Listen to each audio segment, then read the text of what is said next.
আজকে আমি আপনাদেরকে দেখাবো কিভাবে ইসলামী ব্যাংকের সেলফিন অ্যাপ ব্যবহার করে প্রবাসী থেকে পল্লী বিদ্যুতের পোস্টপেড বিল পরিশোধ করবেন। আশা করি এই ভিডিওটি দেখলে আপনারা দেশ এবং প্রবাস থেকেও ইসলামী ব্যাংকের সেলফিন অ্যাপ ব্যবহার করে বিল পরিশোধ করে নিতে পারবেন।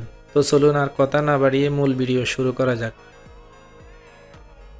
অ্যাপটি লগ ইন করার পরে বিল পেমেন্ট এখানে ক্লিক করে দিবেন। এখান থেকে ইলেকট্রিক সিটি সিলেক্ট করে দিব। এরপর এখানে আসার পরে আপনারা যে কোনো ক্যাটাগরি এখান থেকে সিলেক্ট করে দিবেন। আমার যেহেতু পল্লী বিদ্যুতের পোস্টপেড, আমি পল্লী বিদ্যুতের পোস্টপেড সিলেক্ট করে দিব। এখানে আসার পরে পিবিএস টাইপ এখানে ক্লিক করে দিবেন।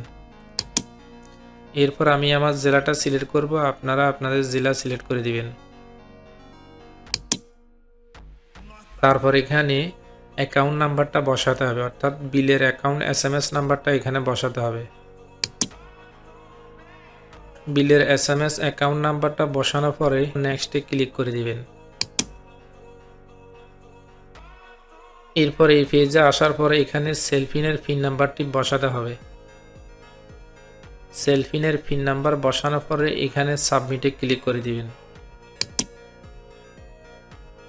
এই পেজে আসার পরে আবার চেক করে নেবেন আপনাদের এসএমএস নাম্বার এবং অ্যাকাউন্ট নাম্বারটি। চেক করার পরে এরপর কনফার্মে ক্লিক করে দিবেন। Bill payment successful. এরপর এখানে রিসিটটা ডাউনলোড করে নেবেন।